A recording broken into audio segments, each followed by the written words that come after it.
உலகெங்கும் வாழும் அன்பு தமிழ் நெஞ்சங்களுக்கு வணக்கம். மீண்டும் நெஞ்சு பொறுக்குகிற நிகழ்ச்சியில் உங்களோடு இணைவது மகிழ்ச்சி. வாரந்தோறும் ஒரு சமூக தலைப்பினை எடுத்துக்கொண்டு நாம் விவாதித்து கொண்டிருக்கின்றோம். இன்றைக்கு கூட மிகப்பெரிய ஒரு போராட்டம், அது தை புரட்சி என்று சொல்லலாம், கடல் புரட்சி என்று சொல்லலாம், எருது புரட்சி என்று சொல்லலாம். ஆக மொத்தத்தில் மிகப்பெரிய புரட்சி 1965 ஆண்டுக்கு பிறகு, இந்திய எதிர்ப்பிற்கு பிறகு நடந்த ஒரு மிகப்பெரிய போராட்டமாக இதை பதிவு செய்திருக்கின்றார்கள். பொறுப்பற்றவர்கள் இளைஞர்கள் என்று சொன்னார்கள், ஆனால் அவர்கள் பொறுப்புள்ளவர்களாக மாறியிருக்கின்றார்கள். வெறும் ஃபேஸ்புக்கும் வாட்ஸ்அப்பும் மட்டுமே பார்த்துருக்கக்கூடிய ஒரு கூட்டம் என்பதை மாறி, அதை கூட நாங்கள் தொழில்நுட்பத்தை ஒரு தமிழ் பண்பாட்டை மீட்பதற்கான ஒரு போராட்டமாக மாற்றுவோம் என்று எடுத்திருக்கிறார்கள். சிக்னலில் கூட காத்திருப்பதற்கு முடியாமல் வேகமாக போகின்ற கூட்டம் இவ்வளவு கட்டுக்கோப்பாக நடந்திருப்பது உலக வரலாற்றில் இதுதான் முதல் முறை என்று கூட சொல்லலாம். ஆகவே இந்த போராட்டம் என்பது யாருடைய தலைமையும் இல்லாமல் ஒரு மிகப்பெரிய கூட்டம் மெரினாவில் சேர்ந்திருக்கிறது.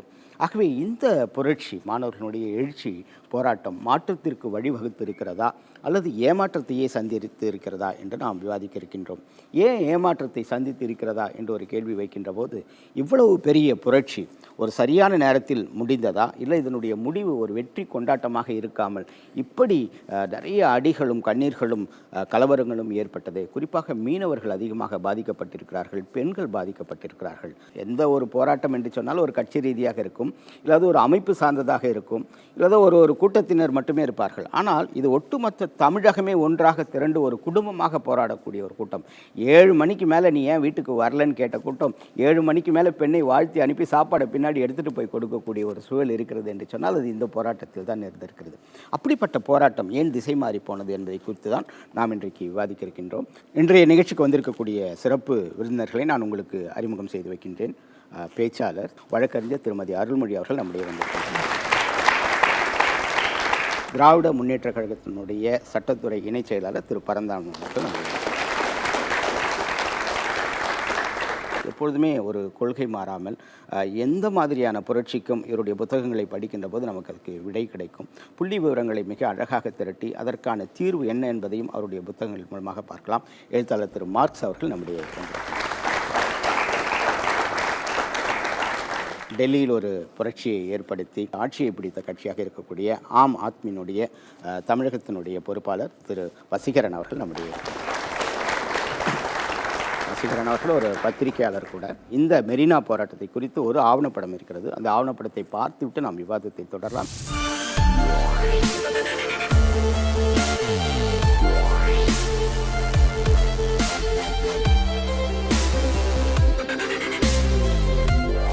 சிறு சிறு துளிகளாய் திரண்டு பெருங்கடலாய் உருமாறி வங்கக்கடலுக்கு எதிரே மெரினாவில் களம் கண்டது மாணவர் கடல். மெரினாவின் மணல் துகள்களுக்கு நிகராக குவியல் குவியலாக குவிந்தனர் மாணவர்கள். எதற்காக தெரியுமா? வெறும் சல்லிக்கட்டை மட்டும் முன்வைத்து நடந்தது இந்த போராட்டம் என்று நாம் நினைத்தால் இன்னும் நாம் விழித்து கொள்ளவில்லை என்றுதான் அர்த்தம்.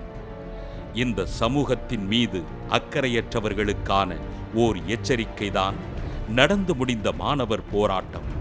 மாற்றத்திற்கான ஒரு விதையை கடற்கரை மணலில் விதைத்து நம் பாரம்பரியம், கலாச்சாரம் எனும் வற்றாத ஜீவ நதியிலிருந்து நீர் எடுத்து வந்து கடற்கரை மணலிலும் எங்களால் பாரம்பரிய மரம் விளைவிக்க முடியும் என்பதை சொல்லாமல் சொல்லிய போராட்டம் அது.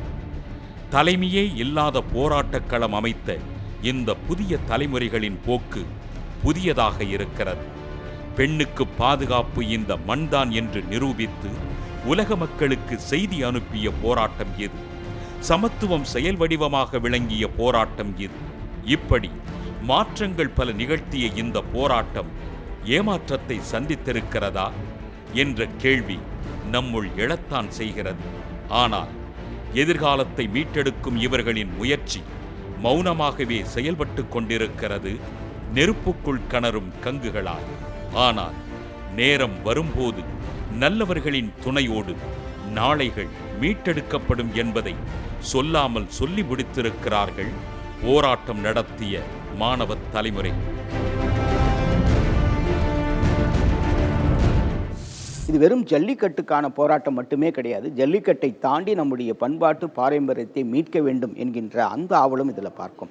ஆகவே இந்த போராட்டத்தை நீங்கள் எப்படி பார்க்குறீங்க? இந்த மாணவர்களுடைய போராட்டம் ஜல்லிக்கட்டுன்ற ஒரு விஷயத்துக்காக மட்டும் இல்லாமல் இத்தனை நாள் அவர்கள் தமிழ்நாட்டில் நடந்த எல்லா பிரச்சனைக்கும் ஒரு போராட்டமே இல்லாமல் மாணவர்கள் அக்கறையற்றவர்கள் சமுதாய பொறுப்பு இல்லாதவர்கள் எல்லாம் சொல்லிட்டு இருந்தாங்க.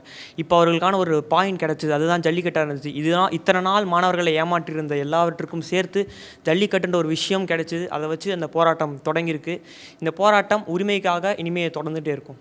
இன்றைக்கி பார்த்தீங்கன்னாக்கா நிச்சயமாக மாற்றம். ஏன்னு கேட்டிங்கன்னா, நம்ம வணிகர் சங்க தலைவர் வெள்ளையன் அவர்கள் இனிமேல் அந்நிய குளிர்பானங்கள் சாட மாட்டோம், விற்க மாட்டோம் அப்படின்னு சொல்லியிருக்காருங்க. அது ஒரு மாற்றம் இல்லையா? அது மாற்றமா ஏமாற்றமாங்க ஐயா? இன்றைக்கி கூட மெரினால பாதுகாப்பு போட்டிருக்கிறாங்க. ஏன்னு கேட்டிங்கன்னா, போராட்டம் நடந்துருமோ அப்படின்னு சொல்லிட்டு. அப்போ அந்த அளவுக்கு மாற்றம் இன்றைக்கி தமிழகத்திற்கு மாற்றம். மக்களை நம்பாத மக்களுக்கு எதிர்ப்பாக இருக்கக்கூடிய அரசியல்வாதிகளுக்கு ஏமாற்றம் ஐயா. ஒரு செயல்படாத அரசு இருக்குது அப்படின்னு நம்பி தான் மாணவர்கள் என்னென்னா வீதிக்கு வந்துட்டாங்க. சமூக வலைதளங்கள்லேருந்து வீதிக்கு வந்துட்டாங்க போராட்டத்துக்கு.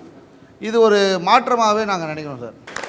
ஒரு தொலைக்காட்சியில் சொன்னாங்க, நீங்கள் தமிழன் சொல்கிறீங்க, உணர்வுக்காக போராடுறேன்னு சொல்கிறீங்க, விவசாயி செத்தப்ப நீங்கள் எங்கே போனீங்கன்னு கேட்டான். நாங்கள் அப்போ சொன்னோம், நான் எந்த தொலைக்காட்சின்னு சொல்ல விரும்பலை. அப்போ நான் சொல்கிறேன், தமிழை எதையும் கூர்ந்து கவனிக்கிறவன், அதனால தான் அத்தனை செயல்களையும் பார்த்துவிட்டு பார்த்தீங்கல்ல எங்கேயோ மதுரையில் பற்ற வச்ச தீப்பொறி, அதாவது மெரினா முதல் கன்னியாகுமரி வரை மனித சங்கிலி அமைக்கும் அளவிற்கு எங்கள் போராட்டம் தொடர்ந்தது. இதுவே ஒரு பெரிய மாற்றம் இல்லையா? இந்த 6 நாள் வரைக்கும் நம்ம எல்லாமே இது ஒரு மிகப்பெரிய போராட்டம், சரித்திரம் அப்படின்னு சொல்லிட்ட போது இந்த மாணவர்கள் அடிக்கின்ற அந்த காட்சியை பார்க்கின்ற போது, நடுக்குப்பத்தில் போய் மீனவர்கள் பாதிக்கப்படக்கூடிய காட்சிகள், அலங்காநல்லூரில் அப்பாவி பெண்கள் பாதிக்கப்படுகின்ற போது, இந்த போராட்டம் மறுபடியும் நம்ம ஒரு ஏமாற்றத்தையே சந்தித்து இருக்கிறது அப்படின்னு இந்த முடிவு சொல்லுகிறதா? ஏன்னா இவங்கெல்லாம் பார்த்தீங்கன்னா அது மிகப்பெரிய மாற்றம். இதுக்கப்புறம் எல்லாத்துக்கும் இன்றைக்கி கூட மக்களை பார்க்க பயப்படுறாங்கன்றாங்க. அப்போ உண்மையாகவே இது மாற்றமா இல்லை ஒரு ஏமாற்றத்தை சந்தித்து இருக்கிறதா? இந்த போராட்டத்தை பற்றி ஒரு சில வரிகளில் சொல்லணும்னா, பாரதியோட வரிகள் தான் எனக்கு நினைவில் வருது. கூட்டத்தில் கூடி நின்று கூடி பிதற்றலன்றி நாட்டத்தில் கொள்ளாரடி கிளியே, இவர் நாளில் மறப்பாரடி கிளியே. எந்த போராட்டத்தை அவர்கள் முன்னெடுத்தார்களோ அந்த போராட்டத்தினுடைய இறுதி பகுதி என்னவாக அமைந்தது என்பதை இவர்கள் பார்க்க தவறிவிட்டார்கள். போராட்டக்காரர்கள் அவகாசம் கேட்கிறார்கள், காவல்துறை வழங்க மறுக்கிறது, வன்முறையை கட்டவிழ்த்து விடுகிறார்கள், ஆட்டோவிற்கு தீ வைக்கிறார்கள், கூரைக்கு தீ வைக்கிறார்கள், வண்டியினுடைய வாகன கண்ணாடிகள்லாம் உடைக்கிறார்கள். இவைகள்லாம் செய்து யார் மீது அனைவருக்குமே தெரியும். அந்த காவல்துறைக்கு எதிராக நாம் தொடர்ந்து என்ன செய்தோம்? அந்த வழக்குகளை நாம் தானே சந்தித்துக் கொண்டிருக்கிறோம். அந்த ஆட்சியாளர்களுக்கு எதிராக நாம் என்ன செய்தோம்? எதுவுமே செய்யலையே. எட்டித்தோடும் வயது இது ஒரு வெட்டுக்கத்தி போல் இருக்கும். அதிசயம் என்னவென்றால் அதன் இரு பக்கம் கூறு இருக்கும். அந்த கூறு இன்று இளைஞர்களை தான் வெட்டி இருக்கிறது. அப்போது நீங்கள் இந்த போராட்டத்தை வெற்றி என்று எப்படி குறிப்பிட முடியும்? இந்த வெள்ளம் வந்தவர்கள்லாம் பார்த்தீங்கன்னா மீனவர்கள் தான் அவர்களோட படகுலாம் கொடுத்து ஹெல்ப் பண்ணாங்க. நிறைய பேர் அவங்க இப்போ யாராவது பீச்சில் காணாமல் போயிட்டா கூட மீனவர்கள் தான் நமக்கு ஹெல்ப் பண்ணுறாங்க. அதே மாதிரி தான் மீனவர்கள் எங்கேயும் ஹெல்ப் பண்ணியிருக்காங்க. அவங்கள போய் ஆன்டி சோஷியல் எலிமெண்ட்ஸ் தீவிரவாதிகள் என்று சொல்லி உண்மையான ஆன்டி சோஷியல் எலிமெண்ட் தீ வச்சவங்க இருக்கான். இது நம்ம ஏமாற்றத்தை ரொம்ப ஹைலைட் பண்ணோம்னா இதோட மாற்றத்தை நம்ம மறந்துடும் தான் நான் சொல்ல வரேன். ஏன்னா எந்த ஒரு விஷயம் எடுத்தாலும் ஒரு 95% சக்ஸஸ் இருக்கும், ஒரு 5% ஃபெயிலியர்ன்றது இருக்கும். 5% கண்டிப்பாக ஃபெயிலியர், அதில் எந்த ஒரு மாற்றமும் கிடையாது. நிச்சயமாக அவங்க தண்டிக்கப்படணும். ஒரு போலீஸ் கண்ணுக்கும் தெரியும் அந்த ஏரியாவில் யாரை டெப்ளாய்ட் பண்ணியிருக்காங்கன்னு சொல்லிட்டு. அவங்க நினச்சா வித்தின் 1 ஹவரில் எவன் தீ வச்சான்னு கண்டுபிடிக்கலாம். ஆனால் இது வரைக்கும் பண்ணலை. ரீசன் என்னன்னா, இதுக்கு மேல் இடத்துலேருந்து ஏதோ ஒரு ஆர்டர் வந்திருக்கு. சரிங்களா? இதே திருச்சியில் ரொம்ப பீஸ்ஃபுல்லாக முடிஞ்சிருக்கு. அதை கூட ஒரு எக்ஸாம்பிள் நம்ம எடுத்துக்கலாம். இந்த உலக மக்களுக்கு எப்படி ஒரு போராட்டம் பண்ணுறத தமிழ் இன்னைக்கு கற்றுக் கொடுத்துருக்கான். சொன்னது மாதிரி எல்லாம் சரிதான். ஆனால் ஒரு கன்சியூமான லேடியை அடிச்சிருக்காங்க போலீஸ், காவல்துறை. அது ஏமாற்றமா மாற்றமா? அபேஷன் ஆயிருக்கு. அவங்களுக்கு 6 மாதம் கன்சியூவாக இருந்தாங்க, அபேஷன் ஆயிருக்கு. அப்போ அதை மாற்றம்னு சொல்ல முடியுமா இல்லை ஏமாற்றம்னு சொல்ல முடியும்? ஒரு காட்டு மிராண்டித்தனமான விஷயங்கள் இருக்குது. இப்போ காவல்துறை எங்களை அடிக்கும்போது நாங்கள் தேசிய கீதம் பாட்டு பாடணும். அப்போ அவங்க அடிக்க மாட்டாங்க அப்படின்னு சொல்லிட்டு நாங்கள் பாட்டு பாடணும். ஆனால் அதுவும் மீறி அடித்தாங்க. அப்போ அது ஏமாற்றமா மாற்றமா? நீங்கள் அடி வாங்கினீங்க? அந்த அடி வாங்கினேன், அடி வாங்கியிருக்கேன். ஒரு 70 வயசு ஒரு முதியவர் மண்டையை அடித்து உடச்சிருக்காங்க. அது மாற்றமா ஏமாற்றமா? ஏதோ ஒரு நோட்டீஸ் மாதிரி கொடுத்தாங்க. அது எங்களுக்கு முன்னாடியே கொடுக்கல. ஒரு மார்னிங் ஒரு 5:30 சம்திங் அந்த சம்டையில் சொன்னாங்க. அதில் என்ன சொன்னாங்கன்னா, இந்த மாதிரி போட்டாங்க, நீங்கள் கேட்டது உங்களுக்கு கிடச்சிச்சு, நீங்கள் கலைச்சிருங்க. அப்போது அங்கே இருக்கவங்க கிட்ட வக்கீல் நீங்கள் யாருனா இருக்காங்களா அப்படின்னு கேட்டாங்க. கேட்டு வக்கீல் சொன்னதில் ஏதோ ஒரு கோடி இல்லை, எங்களுக்கு 2 hours டைம் வேணும்னாங்க. நாங்கள் என்ன பண்ணோம் தெரியல, அறவழியில் தான் போராடிட்டு இருந்தோம். டைமே கொடுக்கல. வந்தாங்க, எல்லாரையும் அடித்தாங்க, துரத்துனாங்க. திருப்பி 144ன்னாங்க. இப்போது போராடுற எல்லாருக்கும் ஒரு ஆப்ஜெக்ட் இருக்குது. என்னது? ஜல்லிக்கட்டு நடக்கணும், மற்ற எல்லா நல்ல விஷயங்களும் நடக்கணும் அப்படிங்கிறது ஆப்ஜெக்ட். ஆனால் அதில் என்ன பிரச்சனைன்னு பார்த்தீங்கன்னா, ஜல்லிக்கட்டை நடக்கிறதுக்கு இல்லை நடத்துறதுக்கு எந்த விஷயத்தை நம்ம கையில் எடுத்துக்கணும், ஒரே விஷயந்தான். எல்லாருமே வந்து PCA prevention of cruelty to animals ஆக்டை அமெண்ட் பண்ணணும் அப்படிங்கிறது சட்டம் ரீதியாக போனாங்க. ஆனால் அந்த சட்டத்தை பற்றின அறிவு எத்தனை பேருக்கு இருந்தது அந்த போராட்டின் போது அப்படிங்கிறது கேள்விக்குறியான ஒரு விஷயந்தான். போராட்டத்தை வெறும் அறிவில்லாதவங்க இடத்த நம்ம சொல்கிறார் அவர் உண்மையாக. ஆனால் அப்படி பார்க்கக்கூடாது. ஏன்னா அங்கிருந்த போராட்ட காலங்களில் எல்லா விதமான மாணவர்களும் அட்வொகேட்ஸ் முதற்கொண்டு எல்லா விதமான மக்களும் அங்கே போராட்டத்தில் இருந்தாங்க. அவர் எந்த இடத்துல கேதர் பண்ணான்னு தெரில. எல்லா போராட்டங்கள்லையும் வழக்கறிஞர்கள் வழக்கறிஞர் படிக்கக்கூடிய சட்டக்கல்லூரி மாணவர்கள் முதற்கொண்டு வந்து போராட்டங்களில் PCA ஆக்ட் தான் பேசியிருந்தாங்க. அதே மாதிரி கான்ஸ்டியூஷன் ரைட்ஸில் பண்பாடு ஒரு பழக்க வழக்கம் தொடர்ச்சியாக பின்பற்றப்படுதுன்னா அதை நம்ம அரசாங்கம் தடை செய்ய முடியாத விஷயங்களும் பேசுனாங்க அப்படிங்கிறதும் அங்கே இருக்குது. அங்கே விவேகானந்தர் இல்லமாகட்டும், இந்த பிரியா மாவட்டம் மக்களுக்கு அந்த அனைத்து இடங்கள்லையும் மாணவர்களுக்கான இடங்கள்லையும் PCA சொந்தமாக பேசுனாங்க. பல விஷயங்களை அங்கே விவாதித்தாங்க. வெறும் ஜல்லிக்கட்டுங்கிற மேற்பார்வையில் நம்ம பார்க்க முடியாது. தமிழருங்கிற ஒரு உணர்வில் ஒரு சமூக மாற்றத்தையும் அங்கே கொண்டு வந்திருக்கிறாங்க. அதை அவசர சட்டம் போட்டுட்டாங்க அப்படின்னு சொல்லுகின்ற போது அதோடு நீங்கள் நிறுத்தி விட்டுருக்கலாம். அதுக்கப்புறம் கையெழுத்தை வாங்கிட்டு வா, அந்த போராட்டத்தை இழுத்தடித்தது மாதிரியான ஒரு சூழல் இருக்கிறது. அந்த இடத்துல மாணவர்கள் தவறு செய்திருக்கிறார்களா, இல்லைன்னா அந்த இடத்துல அவர்கள் யாராவது திசை திருப்பி இருக்கிறார்களா? திசை திருப்பினாங்க அப்படின்றது இல்லை, மாணவர்கள் வந்து விழித்து விட்டனர். அவங்க இத்தனை நாள் இருந்ததுக்கு மாறுபட்டு மாணவர்கள் விழித்து கொண்டார்கள். இதுக்கப்புறம் இப்போ திருப்பி வந்து ஒரு 6 months வரைக்கும் ஜல்லிக்கட்டு நடக்கும். திருப்பி இல்லைன்னா திருப்பி ஒரு கூட்டத்தை கூட்ட முடியாது. மாணவர்கள்கிட்ட நம்பிக்கை இல்லை. நீங்கள் போய் சைன் வாங்கிட்டு வாங்க அப்படின்றது வந்து எங்களுக்கு ஒரு அத்தாரிட்டி தான். ஒருத்தவங்க அடி வாங்குறது வந்து அது வந்து ரிசல்ட் வந்து குட் ரிசல்ட்டுங்களா? ஒரு ஸ்டூடெண்ட்டை என் நாடு என் தமிழ்நாட்டில் என்னை அடிக்கிறது வந்து அது வந்து கண்டிக்கத்தக்க விஷயம். ஓகேங்களா? நான் ஒரு சட்டக்கல்லூரி மாணவராக பேசுகிறேன். ஆர்டிகல் 29A வந்து அதாவது அவங்களுடைய பண்பாடு, அவங்களுடைய மொழி, அவங்களுடைய பாரம்பரியத்தை வந்து காப்பாற்றிக்கணும்னு சொல்லிட்டு அரசியலமைப்பு சட்டம் இருக்குது. அதுக்கு வந்து ஆப்போசிட்டாக தான் கவர்மெண்ட்டும் சரி அங்கே இருக்கிறவங்களும் சரி கலைச்சி விட்டாங்க மொத்த பேரும் சேர்த்து. இது வந்து நான் வந்து நல்ல நியூஸ்னே சொல்ல மாட்டேன். நீங்கள் வந்து தமிழ்நாட்டில் இங்கே மட்டும்தான் பண்ணியிருக்கீங்க. பீட்டாவை ஃபுல்லாக ஒழிச்சிங்களா சொல்லுங்கள்? அது முடியுமா? அதுக்கு யாருன்னா வழி சொல்லுங்கள். முதல்ல பீட்டாவை ஒழிச்சிட்டீங்கன்னு சொல்லுங்கள், நான் ஒத்துக்கிறேன். பீட்டா தானே மொத்தமே பண்ணாங்க, பீட்டா ஒழிங்க முதல்ல. போராட்டத்தினுடைய வெற்றி என்ன அப்படின்னு பார்த்தீங்கன்னா, தலைவர் இல்லாத ஒரு போராட்டம், மாணவர்களுக்கு கிடைத்த ஒரு வெற்றியாக இதை மாறிவிடக்கூடாது, பின்னாடி அரசியல் சூழலை பாதிக்கும் அப்படின்ற மாதிரி அதை மாணவர்கள் கிடைத்த வெற்றியாக இருக்கக்கூடாது அப்படின்ற மாதிரி கலைத்த மாதிரி சொல்கிறார்கள். இல்லை, மாணவர்களுக்கு கிடைத்த வெற்றி அப்படிங்கிறத தாண்டி மாணவர்கள் வந்து பல வெற்றிகளை நோக்கி போயிடக்கூடாது அப்படிங்கிறத தான் நான் பார்க்குறேன். என்னென்னு பார்த்தீங்கன்னா, இது வரைக்கும் வந்து நான் ஒரு சில போராட்டங்கள் எந்த கட்சியாக இருந்துட்டும் நியாயமான கோரிக்கை அப்படின்னு சொன்னால் நான் போவேன். ஆனால் எத்தனை பேர் வந்து அந்த மாதிரி வந்து திங்க் பண்ணுறாங்க, எத்தனை பேர் அந்த மாதிரி வர்றாங்க? இப்போ சார் சொன்னார், இந்த மாதிரி வந்து நிறைய பிரச்சனை நடந்தது நடுக்குப்பத்தில், சைதாப்பேட்டையில், பெரம்பூர்லையெல்லாம் போய் அரெஸ்ட் பண்ணாங்க. யார் என்னன்னே தெரியாது. குறிப்பாக பார்த்தீங்க அப்படின்னு சொன்னால் திருவல்லிக்கேணி அப்படிங்கிற ஒரு பகுதி இருக்கிறதவே மறந்துட்டாங்க. ஆக்சுவலாக வந்து திருவல்லிக்கேணி தான் வந்து பாதிக்கப்பட்டிருந்தது அப்படின்னு சொன்னால் அதிகமாக பாதிக்கப்பட்டிருக்கணும். ஆனால் அது அந்த பகுதி பாதிக்கப்படவே இல்லை. பாதிக்கப்பட்ட பகுதி எல்லாமே வந்து காலங்காலமாக வரலாற்று ரீதியாகவே வந்து ஒடுக்கப்பட்ட காலங்காலமாக வந்து கொடுமைகளை அனுபவிச்சுட்டு வர்ற மக்கள் மட்டுமே வந்து இந்த போராட்டத்துலேயும் வந்து கலந்துக்கிட்டு இருக்கிறாங்க. அதே மாதிரி அவங்களால வெற்றி தான், அவங்க தான் வந்து பாதுகாப்பு கொடுத்தது, அவங்க தான் வந்து மிகப்பெரிய அளவில் வந்து பாதிக்கப்பட்டிருக்கிறாங்க இன்றைக்கும். அதுக்கு எதிராக வந்து நம்ம என்ன பண்ணிட்டோம்? இதுக்கு அடுத்த கட்டமாகவும் இதையே சார்ந்து, அதாவது அரெஸ்ட் பண்ணியிருக்கிறாங்க, 10,000 ரூபா வந்து கொடுக்க முடியல, நான் 500 ரூபா கொடுத்தேன்.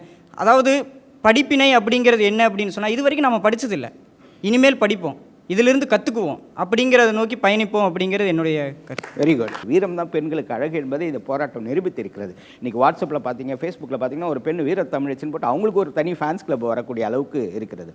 அப்போது இந்த பெண்களுடைய நிலை இந்த போராட்டத்தில் ஆண்கள் எப்படி கண்ணியம் காத்தார்கள்? நிச்சயமாக வந்து ஃபஸ்ட்டு இதை ஸ்டார்ட் பண்ணது வந்து ஆண்களாக தான் இருக்கணும். அவங்க தான் ஸ்டார்ட் பண்ணாங்க. அடுத்தது தான் பெண்களோட ஈடுபாடு அதில் போச்சு. 6 நாளுமே நான் வந்து மெரினாவில் இருந்தேன். இப்படி நிற்க கூட முடியாத ஒரு இடம் கூட இல்லை எங்களுக்கு நிற்க. ஆனால் அங்கே இருந்தவங்களும், உண்மையாக சொல்கிறேன், எனக்கு வந்து ஒரு பிரதர் தான். ஆனால் அங்கே இருந்த எல்லாருமே என்னோட சொந்த என்னை மட்டும் இல்லை, அங்கே வந்திருந்த எல்லா பெண்களையுமே சரி, ஒரு ரெஸ்ட் ரூம் ஃபெசிலிட்டியாக இருக்கட்டும், தேடி தேடி போய் கொடுத்தாங்க. பெண்களா, நீங்கள் இங்கே நில்லுமா, நீ அங்கே நில்லுமா, நீ சாப்பிட்டியாம்மா, தூங்கினியா. ஒரு மீம் வந்து எல்லா ஃபேஸ்புக்லேயும் எல்லார்கிட்டையுமே எல்லாருக்குமே அது இருந்திருக்கும். ஒரு 4 ஆண்கள் படுத்து உறக்கின இடத்துல ஒரு பெண் அங்கே படுத்திருந்தா. தமிழ்நாடை விட இது எந்த இடத்துல அது நடக்கும் அப்படின்றத வந்து நிரூபிச்சிட்டா கண்டிப்பாக வந்து அதுதான் வந்து மாணவர்களுடைய ஸ்ட்ரென்த்துன்னு நான் வந்து இது பண்ணுறேன். நான் ஒரு 5 நாள் போராட்டத்துக்கு போயிருந்தேன். 5வது நாள் வந்து எனக்கு உடம்பு சரியில்லை. எங்கள் அம்மா காலையில் 6 மணிக்கு என்னை எழுப்பிவிட்டு இன்றைக்கி போராட்டத்துக்கு போகலையான்னு கேட்டாங்க. உடம்பு முடியாத சூழ்நிலையிலும் எங்கள் அம்மா என்கிட்ட கேட்டாங்க. ஏன்னா வெளியே போக அனுப்புறதுக்கு தயங்குற இந்த காலத்தில் நிறைய மாற்றங்கள் இருக்கிறது. அப்படி இருந்தாலும் என் பொண்ணு போராட்டத்துக்கு போகிறா அப்படின்னு எங்கள் தெருவெல்லாம் எங்கள் அம்மா சொன்னாங்க. அது நிஜமாக ஒரு பெரிய மாற்றமாக நான் நினைக்கிறேன். தனி மனிதனாக இருக்கிறவன் அராஜகத்திலையோ வன்முறையிலையோ கிண்டல்லையோ ஈடுபட மாட்டான். ஆனால் குழுவாக இருக்கிறவங்க தான் ஈடுபடுவாங்க. அது வந்து உளவியல் ரீதியாக சொல்லக்கூடியது. அந்த உளவியல் ரீதியையே பொய்யாக்கினவங்க நம்ம தமிழர்களையா. பாதிப்பு இருக்குதுன்றாங்க. திருப்பூர் குமரன் மண்டை உடஞ்சிது, ரத்தம் வந்தது, கீழே விழுந்து இறந்துட்டாருன்னு நம்ம தெரிஞ்சுருக்கிறோம். அவங்க தியாகிகள், அவர்களை போட்டுறோம். அதுமாரி பலர் இன்னல்களை சந்தித்தாங்க. இன்னல்களை சந்திக்காமல் எதையுமே நம்ம வெற்றி அடைய முடியாது. அப்படி ஏமாற்றங்கள் இருந்தாலும் மாற்றத்திற்கு இது கண்டிப்பாக வழிவகுத்திருக்கிறது. உலக அளவிலே இன்றைக்கு தமிழன் பெருமைப்படுகிறான். தமிழனுடைய அந்த போராட்டத்தை உலகமே திரும்பி பார்த்தது. இந்தியாவில் இருக்கக்கூடிய அத்தனை மாநிலங்களும் திரும்பி பார்க்கிறது. ஒவ்வொருத்தவங்களும் வந்து என்ன போராட்டம், இது எதுக்காக பண்ணுறீங்க அப்படின்னும்போது, இது வந்து வெறும் ஜல்லிக்கட்டுனாக்கா வெறும் மாட்டு ஒரு விளையாட்டுக்காக நாங்கள் போராடல. எங்களுடைய இன மாடுகளை அழிக்கிறார்கள். எங்கள் இன மாடுகளை அழிப்பதன் மூலமாக எங்கள் விவசாயத்தை அழிக்க பார்க்கிறார்கள். இப்படி பல விதங்களில் நாங்கள் புரிய வச்சோம். சப்போஸ் ஒரு குழந்தை நடந்து போயிட்டுருக்கு, அது கீழே விழுந்துருச்சு. அது விழுந்துருச்சு அப்படின்றதுக்காக இனிமேல் நீ நடக்காது, அப்படியே உட்காந்துக்கோ அப்படின்னு நம்மளால சொல்ல முடியாது. ஸோ அது விழுந்துருச்சு. விழுந்ததுலேருந்து நம்ம அதுலேருந்து கற்றுக்கிட்டு அதுக்கு மேலேயும் அந்த குழந்தை எப்படி போகணும் அப்படின்றதுக்கு நம்ம வழி நடத்தலாம். அதுக்கு மேலே அவங்களுக்கு. ஸோ இது ஒரு குழந்தை தான், அவங்க சொன்ன மாதிரி குழந்தைங்க தான் இது. ஓகேவா, தடுப்பாரி இருக்கிறார்கள். ஆனால் இந்த குழந்தை எழுந்து நடக்கும், ஓடும், பறக்கும், பல புரட்சிகள் செய்யும் அப்படின்றது. இந்த இளைஞர்கள் மாணவர்கள்லாம் டெய்லி காலேஜ் போகிறது, வர்றது, படிக்கிறது, அவங்களோட வேலையை பார்த்துட்டே இருந்தாங்க. தூங்கிட்டு இருக்க சிங்கத்தை எழுப்பி விட்ட மாதிரி இவங்களுக்குள்ள வந்து ஒரு அந்த மன வலிமை இருக்குது, உடல் வலிமையும் இருக்குது. அதே மாதிரி ஹீரோஸ் தான் சினிமாவில் தான் நம்ம அஜித், விஜய் எல்லாம் பார்க்குறோம். என்னை பொறுத்த வரைக்கும் மாற்றம் என்ன வந்ததுன்னா இவங்க தான் இந்த ரியல் ஹீரோஸ். இவங்க தான் ஹீரோஸ். ஸோ இதை வந்து இவங்களை இப்போ பார்க்கும்போது கூட எனக்கு என்ன தெரியும், ரொம்ப பெருமையாக இருக்குது. இவங்களால எதையும் சாதிக்க முடியும். எந்த வினைக்கும் எதிர்வினை ஆற்றாமலேயே ஒரு தலைமுறை கடந்து விட்டதுங்க ஐயா. எந்த ரியாக்ஷனும், வீட்டுக்குள்ளேயே அமர்ந்து புலம்புறது, பேசுறது, இப்படி தான் இருந்தாங்க. ஆனால் இன்றைக்கி இளைஞர்கள் களத்தில் இறங்கி ஒரு குறிக்கோளை மனசில் வச்சுக்கிட்டு அதுக்காக போராடுறதுங்கிறதுங்க ஒரு பெரிய வரவேற்கத்தக்க ஒரு விஷயம். அதையும் அவங்க கடைப்பிடித்த கண்ணியம், கட்டுப்பாடு, இது உலகமே வியர்ந்து பார்க்கிறது. இது நிச்சயம் மாற்றம்தான். காவல்துறை தடியடி நடத்தும் போது ஊடகக்காரர்களே அடித்தாங்க. இந்த மாதிரியான ஊடகக்காரங்களோட அவங்களுக்கு கேமராவை உடைச்சாங்க. அது உள்ளே இருக்கிற மெமரி கார்டை உடச்சி போட்டு நீங்களாம் அங்கே இது பண்ணக்கூடாது அப்படின்னாங்க. அதே போல் தடியை நடத்தும் போது கூட காவல்துறை வந்து முதல்ல ஒரு 15 போலீஸ்காரங்க அங்கே வந்தாங்க. வரும்போது கூட அவங்க கையில் யார் கையில் லத்தி இல்லை, அந்த பேப்பர் இருந்தது, பேப்பரை காமிச்சாங்க. இந்த மாதிரி நாங்கள் கலைஞ்சு போங்கன்னாங்க. 12 மணி நேரம் டைம் கேட்டோம். அப்புறம் 4 மணி நேரம், 2 மணி நேரம். அதுக்கப்புறம் தடியை நடத்த அடிக்க கையால் தள்ளாங்க. அதெல்லாம் மீடியாக்காரங்க எடுத்தாங்க. அதுக்கப்புறம் மீடியாக்காரர்களே வெளியே போக வச்சுட்டு ஒரு லேடி போலீஸ் லத்தியே அவங்க கையில் ஒரு 40 லத்தி இருக்கும். அது ஓடி எடுத்துகிட்டு வராங்க. எல்லா போலீஸும் வச்சு ஒரு பிளானிங்கோட இந்த தடி என்பது தடியடி நடத்தப்பட்டிருக்கு. இந்த தடியடி நடத்தக்கூட காரணம் என்னன்னு பார்த்தீங்கன்னா, முதல் நாள் வேண்டும் வேண்டும் ஜல்லிக்கட்டு வேண்டும், 2வது நாள் தடை செய் பீட்டா தடை செய், 3வது நாள் இதற்கு யார் காரணமோ அவர்களை திட்ட ஆரம்பித்தாங்க. மத்திய அரசாக இருக்கட்டும், மாநில அரசாக இருக்கட்டும், இவங்களை திட்ட ஆரம்பித்த அந்த ஒரு கோவம் தான் இந்த தடியதுக்கு காரணம். இனிமேல் இவங்க நம்மளே திட்ட ஆரம்பிச்சிட்டாங்க, இனிமேல் இவங்க கூடக்கூடாது அப்படின்ற ஒரு பயம்தான் இந்த ஆட்சியாளர்களுக்கு வந்திருக்கு. அந்த பயத்தை போக்குறதுக்காகவே இந்த தடியை நடத்தப்பட்டிருக்கு அப்படின்றது. Very good. கவர்மெண்ட்லேருந்து என்ன சொல்கிறாங்கன்னா, ஒசாமா பின் லாடனோட ஃபோட்டோ வச்சுட்டு இருந்தாங்க அப்படின்றாங்க. அப்புறம் அந்த வண்டி நம்பரை ட்ராக் பண்ணி பார்த்தா அது வந்து வேற ஒரு இயக்கத்தோட சேர்ந்தவர் இருக்கா. I don't want to mention யாருன்னு சொல்லிட்டு பின் லாடன் ஃபோட்டோ வச்சுருந்தான். ஒருத்தன் 1 கோடி பேர் போராடுறாங்க தமிழ்நாடு ஃபுல்லாக. ஒருத்தன் வச்சுருந்தான். அதனால் என்டையர் கூட்டத்தையே வந்து ஆன்டி சோஷியல் எலிமெண்ட்ஸ்னு சொல்லிட்டாங்க. அப்படி பார்த்தா கோட்ஸே ஃபோட்டோ வச்சுருக்காங்களா என்ன சொல்லுவீங்க நீங்கள்? மகாத்மா காந்தியை சுட்டு கொண்டவர், சரிங்களா?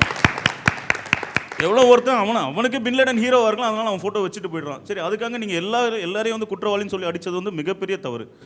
ஃப்ரெண்டு சொன்னார், பார்ட்டிசிபேட் பண்ணவங்க நிறைய பேருக்கு அறிவு இல்லை. ஆர்டிகல் 29A பற்றி சொன்னார். I want to mention about article 19(1)B. Article 19(1)B என்ன சொல்லுதுன்னா, any citizen of India who has rights to protest peacefully without arms அப்படின்னு சொல்லிட்டு. ஸோ நம்மளோட உரிமைக்கு நம்ம ஆயுதங்கள் இல்லாமல் நம்ம ப்ரொடெஸ்ட் பண்ணலாம். அதுக்கு கவர்மெண்ட் ஹேஸ் டு சப்போர்ட். இது கான்ஸ்டியூஷனல் ரைட் நமக்கு. நான் ஒரு IAS ப்ரிப்பேர் பண்ணிட்டுருக்கேன் ஸ்டூடெண்ட், அதனால் ஸோ ஆர்டிக்கலை பற்றி நான் பேசுகிறேன். அந்த மெரினா ப்ரொட்டஸ்ட்டுக்கு அப்புறம் அந்த நடுக்குப்ப மக்களுக்காக வந்து நீதி கேட்டு ஒரு போராட்டம் நடத்தினோம் மாணவர் சங்கம். அந்த மாணவ சங்கத்தில் போய் அந்த போராட்டத்தில் போய் நான் கலந்துக்கிட்டேன். நான் வந்து பச்சை பெண்கள் ஸ்டூடெண்ட்டு. அந்த போராட்டத்தில் போய் இங்கே இருக்கவங்க எத்தனை பேர் கை தூக்க முடியும்? நானும் போய் அந்த போராட்டத்தில் கலந்துக்கிட்டேன்.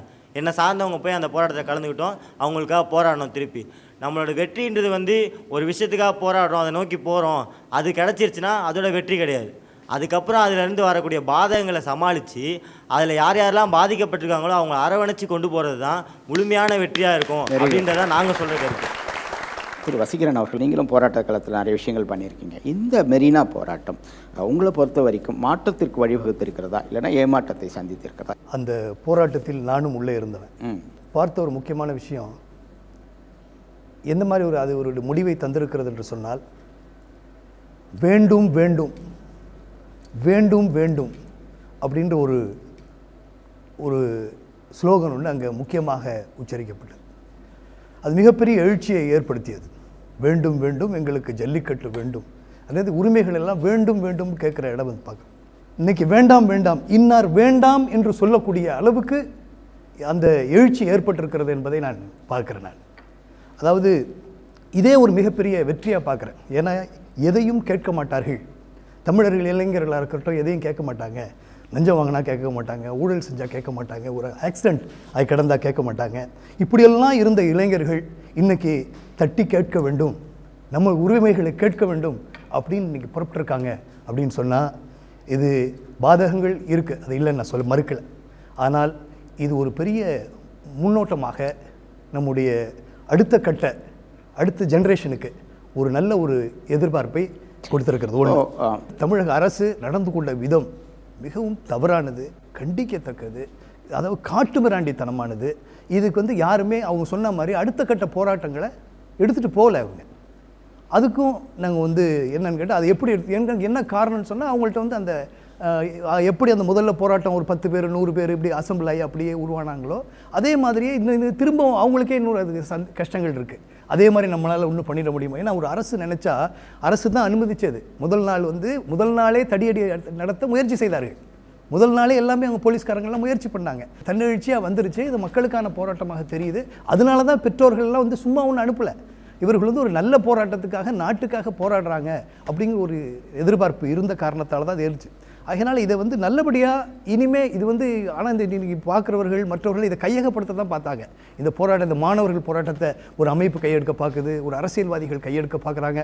ஆனால் அதையெல்லாம் மீறி செய்தவர்கள் உண்மையிலே நம்ம பாராட்டுறோம். நன்றி மார்க் சார். அதாவது இந்த போராட்டம் சமூக மாற்றத்திற்கான முதல் விதையை விதைத்து இருக்கிறதா, இல்லை இதற்கு பிறகு இந்த போராட்டம் அப்படியே நின்றுடுமா மாணவர்கள்ட்ட, இல்லை மாணவர்கள் வருங்கால மாணவர்கள்ட்ட ஒரு எழுச்சி வருமா? நிச்சயமாக இந்த போராட்டத்தை வந்து நம்ம வந்து ரொம்ப பாசிட்டிவாக பார்க்க வேண்டிய ஒன்றா தான் நான் பார்க்குறேன். இது வந்து கொஞ்சம் நம்ம ஒரு வரலாற்றில் வச்சு பார்க்கணும். இந்த போராட்டம் எப்படி வருது, இது தமிழ்நாட்டில் இந்தியாவில் மட்டும் நடக்குதா, உலகத்தில் இத்தகைய மாற்றங்கள் வந்துட்டுருக்கா அப்படிங்கிறதெல்லாம் நம்ம நினச்சி பார்க்க வேண்டியிருக்கு. இப்போ வந்து ஒரு குறிப்பிட்ட தலைமையின் கீழே அல்லது ஒரு குறிப்பிட்ட கட்சியின் வழிகாட்டலில் ஒரு குறிப்பிட்ட கோரிக்கைக்காக நடத்தக்கூடிய போராட்டங்கள் அப்படிங்கிறது வந்து ஒரு 19, 20ஆம் நூற்றாண்டில் உருவான ஒரு போராட்ட வகை. ஆனால் இன்றைக்கி வந்து நம்ம வந்து இங்கே பல்வேறு விதமான மாற்றங்கள் வந்திருக்கு. அதில் குறிப்பாக வந்து இந்த மீடியா, இது மாதிரியான இப்போ முகநூல் போன்ற ரொம்ப எளிதாக கருத்துக்களை பரப்பக்கூடிய விஷயங்கள், ரொம்ப சாதாரண மக்களும் கூட தங்களுடைய கருத்துக்களை சொல்லக்கூடிய ஒரு வாய்ப்பு, இதெல்லாம் எனக்கு ஏற்பட்டிருக்கு. இது வந்து இன்றைக்கி உலகளவிலேயே இந்த போராட்டங்களுடைய தன்மையை மாற்றுது. இப்போ நீங்கள் வந்து இன்றைக்கி இங்கே நடந்த இந்த போராட்டம் அப்படிங்கிறத நாம் வந்து வெறுமனே தனித்து பார்க்க முடியாது. 2011 உலகம் பூராவிலும், அதில் குறிப்பாக வந்து நீங்கள் முதல்ல வந்து நீங்கள் துனிஷியாவில் தொடங்கின போராட்டம், இங்கே ஒரு சர்வாதிகாரி தூக்கிறியப்பட்டார். அப்புறம் வந்து நீங்கள் பக்கத்தில் எகிப்துக்கு போச்சு, மறுபடியும் வந்து உலகம் பூரா போய் கடைசியாக வால் ஸ்ட்ரீட்டில் கிட்டத்தட்ட 10-11 மாதங்கள் வரைக்கும் அங்கே வந்து இது மாதிரி மக்கள் கூடி நின்று தங்களுடைய கோரிக்கைகளை முன் வச்சு பண்ணாங்க. இப்போ இந்த போராட்டங்கள்லாம் நீங்கள் வெற்றியா தோல்வியா அப்படிங்கிறதெல்லாம் வந்து நம்ம வந்து அது ஒரு ஒற்றை வார்த்தைகள்லையே அல்லது ஒரு இதில் சொல்லிட முடியாது. ஆம் இல்லை அப்படின்லாம் சொல்ல முடியாது. இது ஒரு நெடுங்கால நோக்கிலிருந்து தான் நம்ம பார்க்கணும். நம்ம இப்போ வால் ஸ்ட்ரீட் போராட்டத்தை பொறுத்த மட்டும் கடைசியாக வந்து இங்கே மாதிரியெல்லாம் ரொம்ப கொடூரமான அடக்குமுறை இல்லைனாலும் ஒரு வகையில் அடக்குமுறை தான் பண்ணப்பட்டு டிசம்பர் 15ஆம் தேதி அன்றைக்கி அங்கே இருக்கவர்களால் அகற்றப்பட்டாங்க. அதுக்கு பிறகு அவர்களால் கூட முடியலை. ஆனால் அதே சமயத்தில் வந்து இன்றைக்கும் வந்து நீங்கள் அமெரிக்காவில் இன்றைக்கி வந்து அந்த கடன் பிரச்சனைகள், அதன் மூலம் வந்து அந்த பொருளாதார நெருக்கடி, கார்ப்பரேட்டுகளுக்கு கொடுக்கப்பட்ட ஒரு அழுத்தம் அப்படிங்கிறதெல்லாம் சில புதிய மாற்றங்களை ஏற்படுத்தியிருக்கு. உதாரணமாக கார்ப்பரேட்டுகள் அறிவிச்சிருந்த இந்த டெபிட் கார்ட்ஸுக்கான அந்த கூடுதல் பணம் வசூலிக்கிறதுங்கிறதெல்லாம் உடனே நிப்பாட்டினாங்க. அதுபடி தொலைநோக்கில் வந்து அது மாதிரிலாம் பல விஷயங்கள் நடந்துகிட்டே இருக்கும். அதுபோல் தான் இந்த போராட்டத்தை பொறுத்த மட்டும் எனக்கு எங்கூட எல்லாம் ஜல்லிக்கட்டுக்காக நடந்த போராட்டம் அப்படின்னு சொன்னாங்க. ஜல்லிக்கட்டுக்காக நடத்தின போராட்டமாக மட்டும் நான் நினைக்கல. அது ஜல்லிக்கட்டு அப்படிங்கிற ஒரு விஷயம் வந்து மாணவர்களை, இளைஞர்களை, வெறும் மாணவர்கள் போராட்டமும் நம்ம சொல்ல முடியாது. அங்கே இளைஞர்கள் இருந்தாங்க, குடும்பத்தார்கள் இருந்தாங்க, ரொம்ப அடித்தள மக்கள் இருந்தாங்க, பலரும் இருந்தாங்க. இவர்களெல்லாம் அன்றைக்கி கொண்டு வந்து இங்கே நிறுத்திச்சு அப்படின்னா வேறு பல கோரிக்கைகள் தொடர்ச்சியாக நீங்கள் அந்த போராட்டத்தை கவனிச்சுட்டு இருக்கும்போது தான் தெரியும். நான் 4 முறை போய் அது தொடர்பாக நான் வந்து நிறைய எழுதியிருக்கேன். அந்த போராட்டங்கள் வந்து முதல்ல ஜல்லிக்கட்டுன்னு தொடங்கினாலும் கூட அது பின்னாடி வந்து அது வந்து ஒரு வகை கார்ப்பரேட் எதிர்ப்பு, இன்றைக்கி வந்திருக்கக்கூடிய பல்வேறு விதமான மாற்றங்கள், கடைசி கட்டத்தில் வந்து இந்த மோடி அரசாங்கம் சமீபத்தில் செஞ்சுட்டு இருக்கக்கூடிய இந்த டிமானிட்டைசேஷன் ஏற்படுத்திய தாக்கங்கள், இதெல்லாம் எதிர்த்த ஒரு போராட்டமாகத்தான் அது மாறிச்சு. அதனால தான் நீங்கள் வந்து இந்த அவங்களோட வெறும் ஜல்லிக்கட்டு தான் அவருடைய கோரிக்கை என்று பார்த்தால், நீங்கள் ஜல்லிக்கட்டுக்கான ஒரு நிரந்தர சட்டம் இயற்றப்பட்ட உடனே அது நின்றுக்கணும். அது நிற்காமலும் அது வந்து தொடரக்கூடிய ஒரு நிலை வந்தது அப்படிங்கிறது அப்படி தான் நம்ம பார்க்க வேண்டியதாக இருக்குது. எனவே அதை வந்து நீங்கள் வந்து ரொம்ப சுருக்கமாக வந்து நம்ம வந்து ஒரு பிரச்சனையை வந்து அதில் வந்து நீங்கள் ஜல்லிக்கட்டு பிரச்சனையில் வந்து நீங்கள் ஒரு சட்டம் இயற்றப்பட்டதுனால அந்த போராட்டம் வெற்றி பெற்றது என்றோ, அல்லது வந்து நீங்கள் வந்து அடித்து தாக்கப்பட்டு அவர்களெல்லாம் கலைக்கப்பட்டார்கள் அதனால் அந்த போராட்டம் தோல்வியுற்றது என்றோ பார்க்க முடியாது. ஒரு பெரிய ஒரு குவாலிட்டேட்டிவ் சேஞ்ச் வந்திருக்கு. போராட்டங்கள் உட்பட பொதுவாக வந்து கட்சிகள் தான் வழிகாட்டி தான் ஒரு போராட்டத்தை நடத்தணும் அப்படிங்கிறது மாதிரிலாம் இல்லாமல் வந்து நீங்கள் வந்து மக்கள் திரண்டு போராடக்கூடிய போராட்டங்கள் கட்சிகளுக்கே கூட நீங்கள் மாற்றங்களை ஏற்படுத்தும். எனவே வந்து கட்சிகளும் கூட இனிமேல் தங்களுடைய பார்வைகள் போன்றவற்றெல்லாம் மறுபரிசீலனை செய்ய வேண்டியதாக இருக்கும். அந்த வகையில் வந்து இது மிக ஒரு பாசிட்டிவாக ஒரு ஏற்படுத்திய ஒரு மாற்றம் தான் நம்ம பார்க்கணும். நன்றி டாக்டர். திரு பரந்தாமன் அவர்கள், இதில் திமுகவினுடைய நிலைப்பாடு எப்படி இருந்தது? இந்த ஒட்டுமொத்தமாக அரசியலை தவிர்த்து ஒரு பரந்தாமன் என்கின்ற ஒரு தனி மனிதராக, ஒரு எழுச்சிமிகு இளைஞராக நீங்கள் இந்த போராட்டத்தை எப்படி பார்க்குறீங்க? நிச்சயமாக நான் ஒரு அரசியல் கட்சியை சார்ந்து வந்திருந்தால் கூட அரசியல் கட்சி அதை தாண்டி பொதுமக்களுடைய உணர்வுகளுக்கு மதிப்பளித்து செயல்பட்ட ஒரு அரசியல் கட்சி பிரதிநிதியாக கூட சொல்வது சரியாக இருக்கும். ஒரு பிரதான கட்சியாக இருக்கக்கூடிய ஒரு பொறுப்பில் இருக்கக்கூடிய நாங்களே கூட நான் 2-3 நாள் அந்த மாணவர்களுடைய போராட்டத்துக்கு அந்த இடத்துல போய் காலையும் மாலையும் போய் பார்த்துட்டு தான் வந்தேன். அது என்னென்னா எங்களை போன்றவர்களையும் இழுக்கக்கூடிய அளவுக்கு அந்த மாணவருடைய போராட்டம் ஒரு காந்த அலையாக தான் நான் பார்த்தேன். இந்த போராட்டம் வந்து ஏதோ ஒரு ஜல்லிக்கட்டோடு முடியக்கூடிய போராட்டமாக கூட என்னை பொறுத்த வரைக்கும் எங்களை போன்றவர்களோட நாங்கள் பார்க்கல. நீங்கள் அரசியல் கட்சிக்கு அப்பாற்பட்டு நான் பேசுகிறேன். இந்த போராட்டம் கூட ஏன் வந்தது அப்படின்னு சொல்லி பார்க்கும்போது நம்முடைய பேராசிரியர் சொன்னது போல், பேராசிரியர் வந்து நிறைய இளைஞர்களுக்கு ஒரு ஊக்கசக்தியாக இருந்து கொண்டு வந்துடுறவர். நான் சட்டக்கல்லூரியிலே நான் படிக்கிற காலத்தில் கூட சட்டக்கல்லூரி படிப்பதற்கு முன்பு நான் +2 முடிச்சுட்டு விட்டு அப்போ வந்து ஸ்டூடெண்ட்ஸ் இன்ஃபர்மேஷன் சென்டர்னு ஒன்று சென்னை பல்கலைக்கழகத்தில் இருக்கும், ஸ்டூடெண்ட்ஸ் அட்வைசரி போர்டு.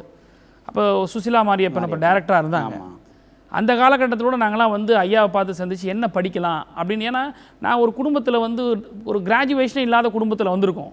முதல்ல கிராஜுவேஷனுக்கு போகிறோம், என்ன சூஸ் பண்ணுறது கூட எங்களுக்கு தெரியாது. அப்படி போகும்போது ஐயா போன்றவர், மார்க் சார் போன்றவரை நான் சந்தித்து பேசியிருக்கேன், நிறையா சொல்லியிருக்காங்க. எதுக்காக சொன்னேன்னா இவங்க சொன்னது தான், இவங்களாம் ஆய்வு பண்ணி பல புத்தகங்களை எழுதினவங்க சொன்ன மாதிரி தான் இன்றைக்கி சமுதாயத்தில் மாணவர்கள் மத்தியில் வேலையில்லா திண்டாட்டம், வறுமை, சட்டம் ஒழுங்கு பிரச்சனை, தமிழ்நாட்டில் ஏற்பட்டிருக்கக்கூடிய மிகப்பெரிய தொல்லைகள், சமுதாயத்தில் ஏற்பட்டிருக்கக்கூடிய மிகப்பெரிய அழுத்தங்கள், பல்வேறு தளங்கள், அது விவசாயிகளாக இருக்கட்டும், வியாபாரிகளாக இருக்கட்டும், கூலி தொழிலாளிகளாக இருக்கட்டும், வருஷத்துக்கு லட்சக்கணக்கான இன்ஜினியரிங் ஸ்டூடெண்ட் படிச்சுட்டு போகிறாங்க, ஆனால் அவங்க வேலை இல்லாமல் கஷ்டப்படுறாங்க. இந்த மாதிரியான சூழல்கள், இந்த அழுத்தங்கள்லாம் சேர்ந்து அவங்களுக்கு ஒரு வென்டிலேஷனாக ஒரு வாய்ப்பு பார்த்துக்கிட்டே இருந்திருக்கான் இளைஞர் மொத்தமாக பார்க்கும்போது. இந்த ஜல்லிக்கட்டுன்னு ஒரு பொறி அவனுக்கு தட்டின பிறகு எல்லாருமே ஒன்றா சேர்ந்து ஒரு தீயாக மாறி இருக்குது. இதுதான் வந்து இந்த போராட்டத்தினுடைய வெளிப்பாடு. இந்த போராட்டம் வருவதற்கான காரணமாக நான் பார்க்கிறேன். இந்த போராட்டம் வெற்றியடைந்திருக்கிறது. இந்த போராட்டத்தின் மூலமாக மாணவர்களுக்கு கிடைக்க வேண்டிய ஒரு தீர்வு கிடைத்திருக்கிறது. ஆனால் அந்த தீர்வு கிடைப்பதற்கான முயற்சிகளில் போராட்டங்கள் ஈடுபடுகிற பொழுது அதனுடைய முடிவில் ஏற்பட்ட அந்த விரும்பத்தகாத சம்பவங்கள், அதற்கு யார் காரணம் என்று உலகத்திற்கே தெரியும். அப்படி அந்த சம்பவத்தால் பாதிக்கப்பட்டவர்களுக்கு என்ன செய்தீர்கள் அப்படிங்கிற ஒரு நல்ல கேள்வி அவர் கேட்டிருக்கிறார். இந்த சிந்தனைகளை வந்து போராடிய மாணவர்களுக்கே கூட உள்ளவே இருக்கும். ஐயோ நமக்காக வந்தாங்களே, கஷ்டப்பட்டாங்களே, அவங்க அடிக்கும்போது தன்னுடைய சகோதரி அடி வாங்குவதாக, தன்னுடைய குடும்பத்தில் இருக்கிற அடி வாங்குவதாக உணர்வுகள் இவங்களாம் வீட்டில் இருந்து பார்த்துருப்பாங்க, இல்லை களத்திலிருந்து பார்த்துருப்பாங்க. ஆனால் இந்த இடத்துல தான் மாணவர்களுக்கு நான் என்ன ஒரு வேண்டுகோளாக வைக்கிறேன்னா, ஒரு போராட்டத்தை முன்னெடுத்துக்கிறவருக்கு தலைவர்கள் இருந்து நடத்தின போராட்டங்கள் இருக்கிறது, அல்லது ஒரு தளபதிகள் அந்த போராட்டத்திற்கு இன்சார்ஜ் கொடுத்து போராட்டம் இருக்கிறது. ஆனால் எதுவுமே இல்லாமல் வெற்றியடைந்த போராட்டம் உண்மையிலேயே இந்த மாணவர்களுடைய போராட்டம் தான். அப்படி இருந்தாலும் கூட இந்த முடிவில் சகோதரர்கள் சொன்ன மாதிரி இந்த மாதிரியான சம்பவங்களுக்கு, துரதிர்ஷ்டவசமான நடந்தவர்களுக்கெல்லாம் ஒரு முடிவெடுப்பதற்கு, தொடர் நடவடிக்கை எடுப்பதற்கு ஒரு ஒருங்கிணைப்பு ஒன்று தேவை. இந்த ஒருங்கிணைப்பு என்பது ஒன்று இருந்திருக்குமே. ஆனால் சகோதரர் சொன்னது போல இன்றைக்கு பாதிக்கப்பட்ட அந்தவர்களுக்கு இந்த ஒருங்கிணைப்பு குழுவின் மூலமாக ஒரு அரசியல் கட்சி, அதாவது அரசாங்கத்தை எதிர்க்கிறோம், அரசாங்கம்னா அரசாங்கத்தை எதிர்க்கவில்லை, ஆட்சியாளர் இருக்கக்கூடிய மனிதர்கள் எதிர்க்கக்கூடிய அந்த செயல்பாடுகளை தான் எதிர்க்கிறோம். அப்படி அரசாங்கத்துடைய செயல்பாடை எதிர்க்கக்கூடியவர் யார் யாரெல்லாம் இருக்கிறார்கள் என்ற பொழுது அதற்கு சில அரசியல் கட்சிகள் இருக்கிறார்கள். அந்த கட்சிகளை நீங்கள் கலர் பார்க்காமல் அவருடைய நடவடிக்கைகள் அவருடைய தேவைகளுக்கு ஏற்றாற்போல் யார் மாணவர்களுக்கு சரியாக இருப்பார்கள், நீங்கள் போய் அணுகி ஒரு கட்சியோ அல்லது ஒரு எதிர்த்து உங்களுடைய ஒத்த கருத்து உள்ளவரோடோ நீங்கள் அணுகி கேட்டு அவர்களுக்கு கொடுக்குறார் என்று சொன்னால், இது போன்றவர்களுடைய உதவிகளை எடுத்துக்கொண்டு இந்த சட்ட போராட்டம், அப்போ அவங்களுக்கு ஜாமீன் போடுறாங்க. அந்த ஜாமீன் போடும்போது கோர்ட் நார்மலாக, அக்காவுக்கு சகோதரிக்கு தெரியும், கோர்ட் நார்மலாக கண்டிஷன் போடும். ஆனால் இந்த மாதிரி விஷயங்களில் ஒரு பின்புலத்தோடு இப்போ சகோதரி இருக்காங்க, ஏதோ சகோதரியோ ஒரு எங்களை போன்றவர்கள் யாராவது அணுகிருந்து கேட்டிருந்தாலும் கோர்ட்டில் நாங்கள் சொல்லுவோம், எல்லாத்துக்கும் போடுற மாதிரி கண்மூடித்தனமாக கண்டிஷன் போடாதீங்க.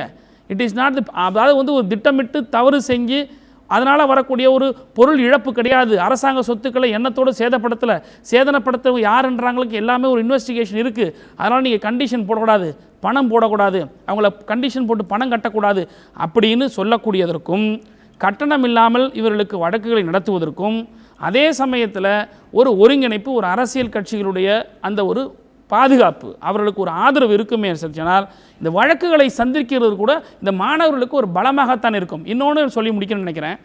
இந்த மாணவர் போராட்டத்தை 65 இந்திய எதிர்ப்பு போராட்டத்தை பற்றி எல்லோரும் நாம் சொல்லுகிறோம், அது உண்மை.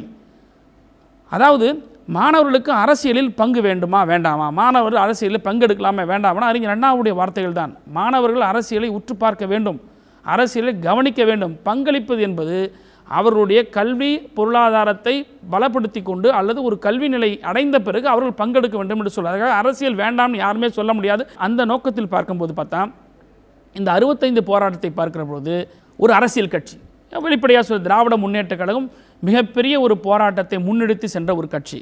அன்றைக்கி எல்லாருமே களத்துக்கு வந்தது திமுக வேணுங்கிறத விட தமிழ் பாதுகாக்கப்படுவதற்காக ஒரு திராவிட முன்னேற்ற கழகம் நிற்குது, அதுக்கு பின்னாடி நம்ம நிற்போன்னு சொல்லி அன்றைக்கி இருந்த மாணவர்கள் நின்றார்கள். அதனால தான் அது போராட்டம் மிகப்பெரிய ஒரு போராட்டமாக வெற்றியடைந்து மொழி காக்கப்பட்டிருக்கு. இன்ன வரைக்கும் தமிழ் மொழி காக்கப்படும். இன்றைக்கி நிறைய பேர் நம்ம சாஃப்ட்வேர் ஸ்டூடெண்ட்ஸ் இருக்கிறோம். இன்றைக்கி ஹிந்தியில் சரி இல்லை பிற மொழிகளில் சரி, உங்களுக்கு சாஃப்ட்வேரில் சொல்லப்படுகிற அந்த வார்த்தைகள், அந்த மொழி நடை எதுவுமே தமிழில் மட்டும்தான் இருக்குது. கணினின்னு சொல்கிறோம், மென்பொருள்னு சொல்கிறோம். இந்த மாதிரியான ஆளுமைத்தன்மை மொழி வளம் தமிழ்நாட்டில் தமிழுக்கு மட்டும் இருக்கிறது. காரணம், அன்றைக்கு இருந்த அந்த ஒரு அரசியல் கட்சி அந்த மொழியை பிரச்சனையில் கையில் எடுத்துக்கொண்டு மாணவர்கள் அவருக்கு கொடுத்த ஒத்துழைப்பின் காரணமாக ஒரு மிகப்பெரிய ஒரு மாற்றத்தை உருவாக்கினார்கள். இதுதான் மாணவர்களுக்கு சொல்லுகிறேன். யாரோ ஒரு சிலர், நான் சில இடங்களில் கூட பேட்டியில் சொல்லுவேன், யாரோ ஒரு சிலர் அரசியல்வாதி வேண்டாம், எல்லா மீடியாக்கள் வேண்டாம், எல்லாம் போங்க, நீங்கள் தூரம் போங்க அப்படின்னு சொல்கிறது மாணவர்களுக்கு சொல்லிக் கொடுக்க தவறிட்டார்கள். மாணவர்கள் சொல்லணும், நம்மளுடைய போராட்டத்திற்கு யார் யார் வேணும்ன்றதை நாம் டிசைட் பண்ணணும், நமக்கு ஒரு ஒருங்கிணைப்பு இருக்கணும் அப்படிங்கிறத அந்த இடத்துல மாணவர்களுக்கு சொல்ல தவறிவிட்டார்களோ என்பது தான் என்னுடைய கருத்து. அந்த ஒருங்கிணைப்பு மட்டும் இருந்திருந்தால் இந்த குப்பத்தில், இந்த மீனவர் குப்பத்தில் இருக்கக்கூடிய அந்தவர்களுக்கு போராடுவதற்கு அல்லது அந்த கர்ப்பிணி பெண் பாதிக்கப்பட்டவர்களுக்கு இப்போ விசாரணை கமிஷன் போட்டிருக்காங்க சார், ஜஸ்டிஸ் ராஜேஸ்வரன் கமிஷன்.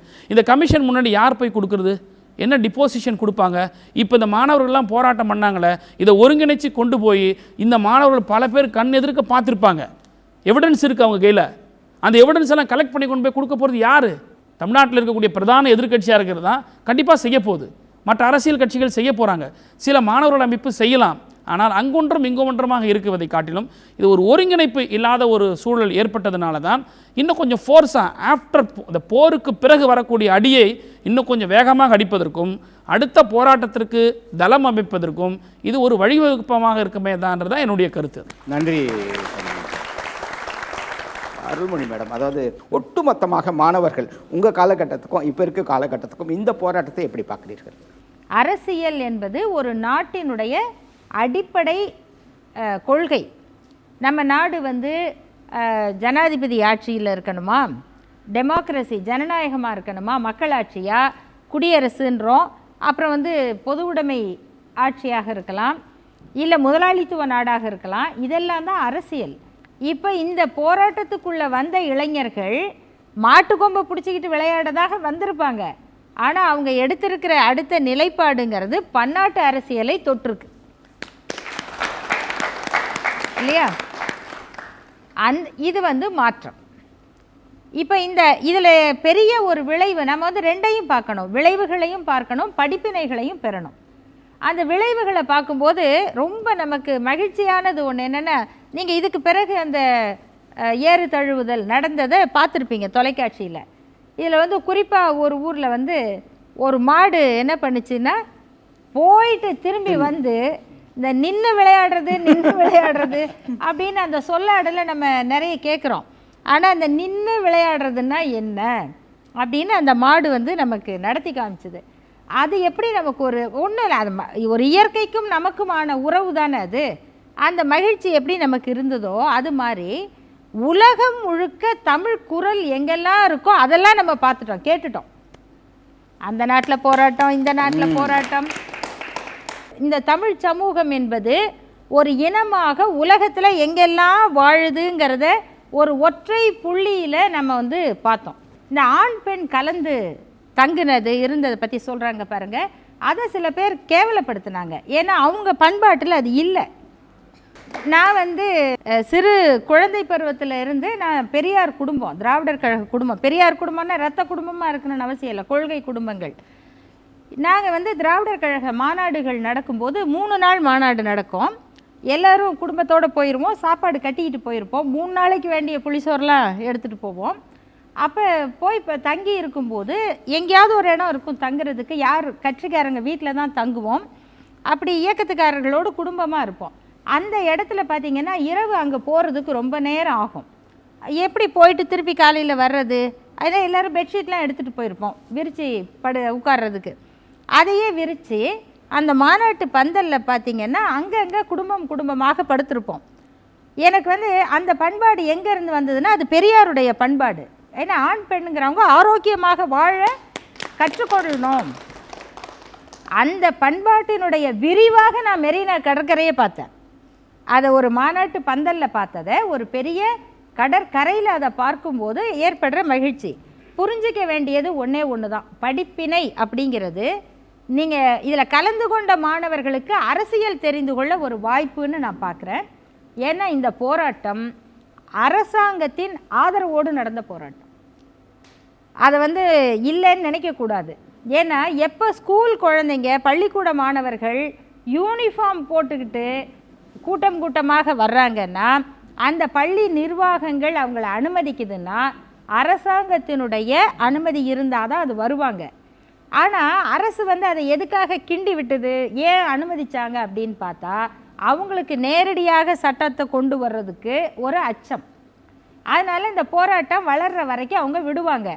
ஆனால் ஒரு போராட்டம் வந்து அவங்க திட்டமிடுற மாதிரியே போகாது. அவங்க நினைக்கிறப்ப அப்படி இழுத்து பிடிக்க முடியாது. நம்ம வந்து சேர்ந்துட்டோன்னா எல்லா சிந்தனையும் உள்ளே வரும்போது வர்ற விமர்சனம் என்ன ஆகுது, 2 அரசுக்கும் எதிராக வருது. அப்போ இது என்னடா கட்டு மீறி போகுதுங்கும் போது அங்கே ஒரு சகோதரர் சொன்னார், அந்த அடிப்படையில் அப்போ அரசாங்கம் என்ன செய்யுது, இதை வந்து போராட்டத்தை முடிக்கிறது மட்டுமல்ல, மறுபடியும் நீங்களா இப்படி கூடிடலான்னு நினைக்காதீங்க அப்படிங்கிற எச்சரிக்கையை சேர்த்து கொடுக்குது. அப்படி பார்க்கும் பொழுது இதெல்லாம் நம்ம படிப்பினையாக எடுத்துக்கணும். ஒரு தத்துவ பின்னணி, போராட்ட குழுக்கள் இதெல்லாம் இணைஞ்சிருந்தால் தான். இப்போ நாங்களாம் இந்த பகுதிகளுக்கு போய் பார்த்தோம், பாதிக்கப்பட்ட பகுதிகளில் போய் பலர்கிட்டையும் சொல்லிட்டு வந்தோம், இந்த மாதிரி பிரச்சனையில் இருக்கவங்கள நீங்கள் தொடர்பு கொள்ள சொல்லுங்கள் அப்படின்னு. ஆனால் அவங்கள ஒருங்கிணைச்சு கொண்டு வந்து சேர்க்கறதுக்கு யாரும் இல்லை. அப்போது யாராக இருந்தாலும் திருப்பி போய் இப்போ உங்கள் வீட்டில் யாரையாவது கூப்பிட்டு போயிட்டாங்களான்னு இப்போ நாங்கள் போய் கேட்டால் என்ன சொல்லுவாங்க, ஓ இவங்க தான் அந்த தீவிரவாத குழுவை தயாரித்தாங்களா அப்படி தானே சொல்லுவாங்க. ஏன்னா இதை வந்து இந்த போராட்டத்தை தீவிரவாத போராட்டம்னு அசிங்கப்படுத்த நினைக்கிறவங்களும் இருக்காங்க. அப்படி பார்க்கும்போது நமக்கு ஒரே ஒரு தேவை என்னென்னா ஒரு ஒருங்கிணைப்பு தான். இதை வந்து நம்ம புரிஞ்சுக்கணும். அரசியல் கட்சிகளை வந்து விமர்சனம் செய்யலாம், அவங்களுடைய நிலைப்பாடுகளை நம்ம வந்து கேள்வி கேட்கலாம். ஆனால் அதுக்காக நம்மிடம் வரும்போது அவங்கள அவமானப்படுத்தணுங்கிறது அவசியம் இல்லை, அவமானப்படுத்தக்கூடாது. அவங்களையும் நம்ம கூட உட்கார வச்சிடணும், அவங்க நம்ம கோரிக்கைக்கு இணங்க வைக்கணும், அவங்களுக்கு நம்முடைய வலிமையை புரிய வைக்கணும். அந்த ஒரு பக்குவத்தையும் வளர்த்து கொண்டால் அடுத்த போராட்டம் எதுவாக வேண்டுமானாலும் இருக்கலாம், அது இதைவிட சிறப்பாக இருக்கும், வெற்றி பெறுங்கிறது என்னோட கருத்து. நன்றி அருள்மொழி மேடம். சொன்னது வெறும் ஜல்லிக்கட்டுக்கான விஷயம் கிடையாது. அந்நிய குளிர்பானங்கள் இருக்கிறது, விவசாயிகளை காப்பாற்ற வேண்டும் என்று இருக்கிறது, காவிரி பிரச்சனை இருக்கிறது, சீமை கருவேல மரங்களை அழிக்க வேண்டும் என்று இருக்கிறது. ஸோ அதனுடைய தொடக்கமாக தான் நாம் பார்க்கின்றோம். மாணவர்களிடையே ஒரு மிகப்பெரிய எழுச்சி வந்திருக்கிறது. எந்த வலைத்தளங்கள், எந்த முகநூல்கள் வெறும் இவர்களை பொழுதுபோக்குவதற்காக கழித்தார்கள் என்று எண்ணினார்களோ அதன் மூலமாக தான் தொழில்நுட்பத்தை வைத்து அவர்கள் போராட்டத்தை வைத்திருக்கிறார்கள். அப்போ அடுத்த கட்டமாக மாணவர்கள் என்ன பண்ணணும், இல்லை இந்த போராட்டத்தின் மூலமாக மாணவர்கள் தெரிவிக்கக்கூடிய விஷயம் என்ன? அகில இந்திய மாணவர் பொதுநல சங்கம் சார்பாக இப்போ அடுத்த கட்டமாக பார்த்தீங்கன்னா தமிழ்நாடு கம்ப்ளைண்ட்ஸ் ஆப்னு சொல்லிட்டு ஒரு ஆப்பை செயலியை கொடுக்க போகிறோம். இன்னும் ஒரு நாளில் முடிஞ்சிடும். இந்த செயலி மூலமாக தமிழ்நாட்டிலேருந்து எங்கேருந்து வேணால் யார் வேணால் கம்ப்ளைண்ட்ஸ் பதிவு பண்ணலாம். அதை செயல்படுத்துறதுக்கு அந்தந்த பகுதியில் இருக்கிற அதுலேயே அந்த ஆப்லேயே சேர்ந்து இருக்கிறவங்க வச்சு செலவு இல்லாமல் பண்ணுறதுக்கு அரசாங்கத்தை நம்பாமல் நீங்களே ஒரு செயலி மூலமாக செய்யலாம் என்று வச்சிருக்கீங்க. போராட்டத்துக்கு பிறகு கிடைச்ச ஒரு விஷயம். மத்திய அரசு தமிழனை பார்த்து ஒரு பயம் வரும், தமிழ்நாட்டில் இருக்க மாநில அரசுக்கு இளைஞனை பார்த்து ஒரு பயம் வரும். நிச்சயமாக அடுத்த இதுக்கு போராட்டத்துக்கு இளைஞர் குரல் கொடுப்பாங்கிறது தான் இதோட. ஃபஸ்ட்டு நமக்குள்ளே ஒரு சுய ஒழுக்கம் வேணும் சார். லைஃப்பில் அந்த செல்ஃப் டிசிப்ளின் நமக்குள்ளே இல்லைன்றது தான் இப்போ உண்மை. இந்திய எதிர்ப்பு போராட்டத்துக்கு அடுத்தது பெரிய அரசியல் மாற்றம் நடந்த மாதிரி இந்த தைப்புரட்சிக்கு அடுத்ததும் ஒரு பெரிய அரசியல் மாற்றம் வரும்னு நம்புகிறேன் நான். அது மட்டும் இல்லாமல் எப்படி மொழி தியாகிகளுக்கு விருதுகள் வழங்கி கௌரவிக்கிறாங்களோ அதே மாதிரி இந்த போராட்டத்தில் தியாகங்கள் செஞ்சவங்களுக்கு உரிய விருதை உரிய மதிப்பை அளிக்கணுங்கிறது என்னுடைய வேண்டுகோளாக இருக்குது. அடுத்த தடவை ஒரு போராட்டத்தை முன்வைக்கும் போது மாணவர்களிடையே ஒரு ஒருங்கிணைப்பை முன்வைப்போன்றதை இந்த இடத்துல நான் சொல்லிக்கிறேன். ஜல்லிக்கட்டுக்கு அப்புறம் காவல்துறையும் சரி தமிழக அரசும் இளைஞர்களை கண்டு பயப்படுறாங்க. ஒரு 10 பேர் மெரினா பீச்சில் போனாலே நீங்கள் எதுக்கு இங்கே வரீங்கன்னு சொல்லிட்டு போலீஸை கூட்டிடுறாங்க. இந்த பயம் 2021 வரைக்கும் இளைஞர்கள் அவங்களுக்கு பயம் காட்டணும். வாட்ஸ்அப், ஃபேஸ்புக்கில் ட்ரால்ஸ், மீம்ஸ் பண்ணிட்டு இருந்தவங்கள இன்னைக்கு தெருக்கு தெருள் அரசியல் பேச வச்சுருக்காங்க. இது ஒரு பெரிய மாற்றம். என கேட்டால் இதை ஏமாற்றம் அடைஞ்சிருக்கும் தான் ஒத்துக்கிறேன். இதுக்கப்புறம் வராமல் இருக்கிறதுக்கு படிப்பினையை கற்றுக்கணும் அப்படின்னு சொல்லி அதுதான் கூர்ந்து கவனிக்கும் தன்மை வந்திருக்கு. நான்லாம் ஃபஸ்ட்டு நியூஸ் சேனல் பார்க்க மாட்டேன் தான், ஆனால் இப்போலாம் அரசியல் என்ன நடக்குதுன்றதுக்காகவே நான் பார்த்துட்ருக்கேன். அதுவே ஒரு பெரிய மாற்றமாக எனக்குள்ளவே நான் மாற்றம், என் மனமாற்றம் வந்திருக்கு. இந்த போராட்டம் மொத்தம் பார்த்தீங்கன்னா மாணவர்கள் எல்லாம் படிப்பினை ஏற்றுக்கணும் தான். ஆனால் இதுக்கடுத்து வர போராட்டங்கள் எல்லாமே பார்த்தினாக்கா மொத்தமாகவே நன்மையை தெளிதாக இருக்கணும். பாதகத்தை எல்லாத்தையுமே இதுக்கப்புறம் நடக்கக்கூடாது. அந்த பாதகத்தை சரி செய்யணும். பாதிக்கப்பட்டவங்களுக்கும் நாம் ஒருங்கிணைப்பு குழு மாதிரி ஏதாவது ஆரம்பித்து இதுக்கப்புறம் நடக்கக்கூடிய போராட்டங்களில் இவங்களுக்காக எங்கே போராட்டம் நடந்தாலும் நம்மளால் முடிஞ்ச பங்களிப்பை செலுத்தணுங்கிறத என்னுடைய தாழ்மையான வேண்டுகோள். நாங்கள் இனி இந்த போராட்டத்திலேருந்து எங்களுக்கான பாலிடிக்ஸை நாங்கள் தேர்ந்தெடுக்க போகிறோம். மாணவர்கள் நாங்கள் இதோடைய படிப்பினைகளை ஏற்றுக்கொண்டு இனிமேல் என்ன நடக்குங்கிறத அதை நாங்கள் மாற்றிக்கிறோம். எங்களுக்கு மக்களுக்கும் பாமர மக்களுக்கும் ஒரு நல்ல புரிதலை இந்த போராட்டம் கொடுத்துருக்கு. நான் என்ன பண்ணணும் என்ன பண்ணக்கூடாதுன்ற ஒரு விஷயம் இங்கே கொடுத்துருக்கு. இந்த ஜல்லிக்கட்டு போராட்டத்தை போல மற்ற போராட்டங்களுக்கு இளைஞர் தொடர்ச்சியாக வரணும். தலைவர் இல்லாதையே இவ்வளோ பெரிய போராட்டம் நடந்திருக்கு, நடத்தி வெற்றியும் கண்டிருக்காங்க. அப்போ ஒரு நல்ல தலைவர் வந்தால் இந்த மாணவர்கள் என்னெல்லாம் இந்த உலகத்தில் சாதிப்பாங்கன்ற கண்டிப்பாக அவங்களால சாதிக்க முடியும். நம்ம மாணவர்கள் நினச்சிட்டு இருக்காங்க என்னன்னு சொன்னால், அரசியல்ன்றது என் எதிர் வீட்டுக்கார மாதிரி, அவனை என் வீட்டுக்குள்ளே விடக்கூடாது, அவனை வெளியே தான் வச்சுருக்கணும் அப்படின்ற மாதிரி ஒரு நினைப்பில். என்னன்னு சொன்னால், எங்கள் அம்மா எனக்கும் என் தம்பிக்கும் ஊட்டுற சோர்லேருந்து என்னோடய அரசியல் வாழ்க்கைன்றது ஆரம்பிக்குது. அப்படி இருக்கும்போது அரசியலை நம்ம புறந்தள்ளிட்டு வேறு எந்த விஷயத்தையுமே செய்ய முடியாது. அது மட்டும் இல்லாமல் நம்ம இந்த போராட்டத்தில் கற்றுக்கிட்டது என்னென்னா, பல படிப்பினைகளை கற்றுருக்கோம், பல பாதகங்களையும் பார்த்துட்டோம். இதுலேருந்து நம்ம ஒரு ஒருங்கிணைப்புகளை ஆரம்பித்து நம்ம மாணவர்லேருந்து புதிய தலைவர்களை உருவாக்கணும் அப்படின்னு தான் எனக்கு எல்லாருக்கும் சொல்ல போட்டது. இனிமேல் நடந்த இந்த போராட்டம் நடந்தால் யாரும் இந்த திரைப்பட நடிகர்கள் அவர்களை நம்பி போக வேணாம். இன்றைக்கும் பல பேர் ஒரு 50 ஸ்டூடெண்ட்ஸை வச்சுட்டு நாங்கள் தான் மெரினாவில் கூட்டத்தை நடத்தணும் அப்படின்னு சொல்லி பேர் வாங்கிட்டு இருக்காங்க. அலங்கநல்லூர் போனால் மெரினாவில் போராட்டம் நடத்தின வருகிறார்கள், அவர்கள் வழிவிடுங்கன்னு சொல்கிறாங்க. அப்போ நாங்கள் உட்காந்து படம் பார்த்துட்டு இருந்தோம். இதுதான் எங்களோட கேள்வி. அதனால் யாரும் எந்த நடிகரும் தேவை இல்லை, வர வேண்டாம் அப்படின்றது தான். தமிழனாக இருந்தாலும் இந்தியனாக இருந்தால் மட்டும் எங்களோட வாருங்க அப்படின்னு சொல்லுவோம். வீதியில் போய் நம்ம போராடாமல் நம்ம நின்ன இடத்துல நின்று கேட்கலாம். எங்களுக்கு உரிமை இருக்குது, நாங்கள் கேட்பணும். அவங்க நம்மக்கிட்ட கொடுக்கணும். நம்ம போய் வீதியில் போய் எங்களுக்கு தாங்கன்னு கேட்கக்கூடாது. ஏன்னா கொடுக்க வேண்டிய சட்டம் அது. நம்ம பாரம்பரியத்தை பாதுகாக்கணுன்ற ஒரு எண்ணன்ற எல்லாருக்குமே இப்போ வந்துருச்சு. சின்ன குழந்தையிலிருந்து பெரியவங்க வரைக்கும் இனிமேல் போராடுவாங்க, நல்ல தலைவரை தேர்ந்தெடுப்பாங்கன்ற நம்பிக்கை எனக்கு வந்துருச்சு. ஒரு விவசாயி அன்றாட உழைச்சிட்டு போகிறான்னா அவனுக்கு கிடைக்கிற பணத்தை விட ஒரு கார்ப்பரேட் கம்பெனியில் ஒர்க் பண்ணுறவன் எப்படி சம்பாதிக்கிறான், சொகுசாக எப்படி சம்பாதிக்கிறான்றது நம்ம கண்கூடாக பார்க்குறோம். கஷ்டப்படுறவனுக்கு எல்லாமே கிடைக்கணும். எப்படி அந்தந்த ஒர்க்குக்கு ஏற்ற மாதிரி அவங்களுக்கு இது பண்ணணும். சர்வதேச அரசியலை படித்தா மட்டும்தான் அதுக்கான விளக்க முடியும். மாணவர்கள் கண்டிப்பாக அரசியலுக்கு வரணும், அரசியலை பற்றி முழுமையாக கற்றுக்கணும். இந்த ஜல்லிக்கட்டு போராட்டம் நம்மளுக்கு நல்ல ஒரு விஷயத்தை கற்றுக் கொடுத்துருக்கு. எல்லோரும் ஒரு ஒற்றுமையாக ஒருங்கிணைந்து சேர்ந்தால் எல்லாமே செய்ய முடியுன்ற ஒரு விஷயத்தை பிரதிபலித்திருக்கு. வீழ்வது நானாக இருந்தாலும் வாழ்வது தமிழாக இருக்கட்டும். இந்த கருத்தில் நான் சற்று பண்ணுறேன். தமிழையும் நானும் விழமாட்டேன், என் தமிழையும் விழ விட மாட்டேன், ஏனென்றால் நான் தமிழன். அந்த ஒரு உணர்வோடு இருக்கு. நன்றி. மாணவர்கள் எப்படி இருக்கணும், தமிழக அரசியல் எப்படி இருக்கணும் என்பதை விட இந்த போராட்டங்கள் எதுக்கு வழிவகுக்கும்?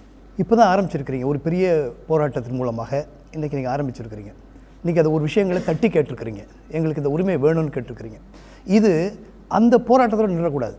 உங்கள் தெருவிலிருந்து ஆரம்பிக்கணும். உங்கள் தெருவில் ஒரு பிரச்சனையாக இருந்தாலும், ஒரு குப்பை பிரச்சனையாக இருந்தாலும், ஒரு ஒரு பெண்மணிக்கு உதவி கிடைக்கலனாலும், இது மாதிரி உங்கள் சேவைகளை உங்கள் இல்லங்களிலிருந்து ஆரம்பித்து ஒவ்வொருத்தரும் இனி நமக்கு அது சம்மந்தம் இல்லை, அது நமக்கு சம்மந்தம் இல்லாத விஷயங்கள், இந்த அதிகாரி அவர் சம்பளம் வாங்குறாரு, அவர் செய்யணும், அவர் சம்பளம் யார் கொடுக்குறாங்கிறத நம்ம முதல்ல உணரணும். ஆக இது மாதிரி நாம் உருவானால்தான், நாம் அந்த விஷயங்கள் எல்லாம் கையில் எடுத்தால்தான் நாம் அந்த மாற்றத்தை எதிர்பார்க்க முடியும். ஏமாற்றம் இல்லை, உண்மையான மாற்றத்தை. ஆக ஒரு மாற்றத்தை எதிர்பார்க்கிற நீங்கள் முதலில் அந்த மாற்றத்திற்கான மாற்றமாக நீங்கள் மாறுங்கள் என்பது என்னுடைய வேண்டுகோளாக வைத்து கேட்கிறேன். நன்றி யோசிக்கிறேன். மார்க் சார் சொல்லுங்கள். இந்த வகை போராட்டத்தினுடைய ஒரு சிறப்பு என்னென்னா, இந்த வகை போராட்டம் பிற வகை போராட்டங்களை காட்டிலும் பல்வேறு வகைகளில் பாதிப்பு குறைவுங்கிறதான். ஒப்பீட்டளவில் பார்த்திங்கன்னா பிற போராட்டங்களுடன் ஒப்பிட்டு பார்க்கும்போது இதில் பாதிப்பு குறைவு தான். அங்கே அவர்கள் இப்போ அடுத்த நாளே அதே சந்தர்ப்பத்தில் நாங்கள் போனோம். நாங்களாம் ஒரு சாதாரண சின்ன ஒரு மனித உரிமை குழுக்கள் அங்கே போய் நாங்கள் ஆய்வு பண்ணி அறிக்கையெல்லாம் கொடுத்தோம். நம்ம அது அரசியல் கட்சிகளும் நீங்கள் எல்லா தலைவர்களும் அங்கே போய் அங்கே சந்திக்கிறது மாத்திரம் பத்தாது, அவர்களே கட்சியில் மிகப்பெரிய வழக்கறிஞர் குழுவெல்லாம் வச்சுருக்காங்க. இந்த வழக்குகள் எல்லாம் கூட அவங்களும் போட்டிருக்கணும். எனவே இந்த போராட்டத்திற்கு அரசியல் கட்சிகளும் பாடம் கற்றுக்கொள்வது என்பதை பொறுத்த மட்டும் இந்த மாதிரி விஷயங்களையும் கவனத்தில் எடுத்துக்கொள்ள வேண்டும் அப்படிங்கிறது தான் என்னுடைய விருப்பம். நன்றி மார்க் சார். திருப்பரந்தாமன். குதிரை பந்தயத்தை ஒழிச்சதுக்காக கலைஞர் அண்ணா மேம்பாலத்துக்கு கீழே அந்த குதிரையை அடக்கிற மாதிரி ஒன்று இருக்கும், ஒரு சிலை. ஆமாம், அது மாணவர்களுக்கு அந்த சிலை ஏதோ போவீங்க. ஆனால் கலைஞர் முதலமைச்சராக இருக்கும்போது குதிரை பந்தயத்தால் நிறைய பேர் வாழ்விருந்து பொருளாதாரத்தை இழந்து போகிறாங்க சூது விளையாடுங்கிறனால அதை எராடிகேட் பண்ண உடனே அதோடைய நினைவாக அந்த ஒரு சிலையை வைத்தாங்க. அதுதான் தளபதி அவரும் சொல்லியிருக்காரு, இதுக்கு இந்த மாணவர்கள்லாம் சேர்ந்து போராடி ஒரு வெற்றி அடைஞ்சதுக்காக மெரினாவில் இதுக்கு ஒரு சிலை வைக்கணும்னு சொல்லி கேட்டிருக்கிறாங்க. நிச்சயமாக அது மாதிரி ஒரு வாய்ப்புகள் வரும்போது நீங்கள் வாய்ப்புகள் கொடுக்கும்போது நடக்காது. நன்றி. இதில் நம்ம என்ன செய்யணும் அப்படின்னு சொன்னால், ஏற்கனவே போராடிய இந்த இளைஞர்கள் நிறைய உங்களுடைய இந்த ஊடக தொடர்புகள், இந்த வாட்ஸ்அப், ஃபேஸ்புக்கு, ட்விட்டர் மூலமாக மீண்டும் ஒரு ஒருங்கிணைப்பை ஏற்படுத்தி கொண்டு அந்த பாதிக்கப்பட்ட மக்களுக்கு எப்படியாக நம்ம உதவி செய்வது, அவங்களோட அந்த தொடர்புகளை எப்படி நம்ம பராமரிப்பது அப்படிங்கிறத பற்றியும் ஒரு உரையாடலை தொடங்கணும். கூட்டு சிந்தனைகள், கூட்டு தலைமைகள் அப்படியாக ஒரு இயக்கமாக உருவாகிற வாய்ப்பை இந்த போராட்டம் உருவாக்கி இருக்கு. அந்த சிந்தனைகளை நீங்கள் தொடர்ந்து முன்னெடுத்து செல்லணும் அப்படிங்கிறது என்னுடைய வேண்டுகோள். வணக்கம். நன்றி. இந்த போராட்டத்திலிருந்து என்னென்ன மாற்றங்கள் வந்திருக்கிறது என்று பார்க்கின்ற போது, இந்த போராட்டம் நடக்கின்ற போது ஒரு மிகப்பெரிய நடிகனுடைய படம் வந்தது, யாரும் அதை பற்றி பேசவில்லை. ஒரு மிகப்பெரிய மாற்றமாக நினைக்கின்றேன். அடுத்து பார்த்தீங்கன்னா எப்போ பார்த்தாலும் கிரிக்கெட்டுன்னுவாங்க, ஆனால் கிரிக்கெட் அன்றைக்கி இந்தியா ஜெயிச்சு கூட அதை பற்றி யாரும் செய்தியாகவே வெளியிடவில்லை என்பது ஒரு மிகப்பெரிய மாற்றமாக கருதுகிறேன். பெரியார் சொல்வார், பெண் கையில் நீ கரண்டியை பிடிங்கிட்டு புத்தகத்தை கையில் கொடுங்க. நம்ம புத்தகத்தை கையில் கொடுத்தோம், அவர்கள் என்ற போராட்டத்தை கையில் எடுத்திருக்கிறார்கள், அதை வெற்றிகரமாக முடித்திருக்கிறார்கள். போராட்டத்தினுடைய ஏமாற்றம் என்பது எதை பார்க்கிறேன் என்று சொன்னால், தமிழக காவல்துறையிலிருந்தே நம்முடைய மீனவர்களை காப்பாற்ற முடியாத ஒரு சூழ்நிலையில் இலங்கை இராணுவத்திடமிருந்து எப்படி தமிழர்களை காப்பாற்ற முடியும் என்ற கேள்விக்குறி நமக்கு எழுகிறது. ஒட்டுமொத்தமாக இந்த போராட்டத்தை பார்க்கின்ற போது ஒருவேளை அப்துல் கலாம் உயிரோடு இருந்தால் மகிழ்ந்திருப்பாரோ என்ற எண்ணம் கூட எனக்கு தோன்றுகிறது. ஏன்னா அவர் கனவு கண்ட ஒரு இளைஞர் கூட்டம் எழும்பி இருக்கிறது. மொத்தத்திலே முள்ளின் மேல் இருக்கும் பனித்துளி வானத்தையே பிரதிபலிக்கிறது என்று சொல்வார்கள். முள்ளு மேலே தான் ஒரு பனித்துளி இருக்குது, ஆனால் கூட அது முள்ளு மேலே இல்லை அப்படின்ற கவலையோடு வானத்தை பிரதிபலித்து கொண்டிருக்கிறதாம். அப்படி தான் இந்த போராட்டக்காரர்கள் முள் மீது இருந்தாலும், காலைக்கான போராட்டமாக இருந்தாலும், இது நாளைக்கான போராட்டமாக இருக்கிறது. ஒரு நல்ல விதையை விதைத்திருக்கிறார்கள் மாணவர்கள். அந்த விதை விதைத்தவன் உறங்கினாலும் விதைகள் உறங்காது. நிச்சயமாக இந்த போராட்டத்தினுடைய பலன்களை மாணவர்கள் அனுபவிப்பார்கள் என்று சொல்லி இந்த நிகழ்ச்சியை நான் நிறைவு செய்கின்றேன்.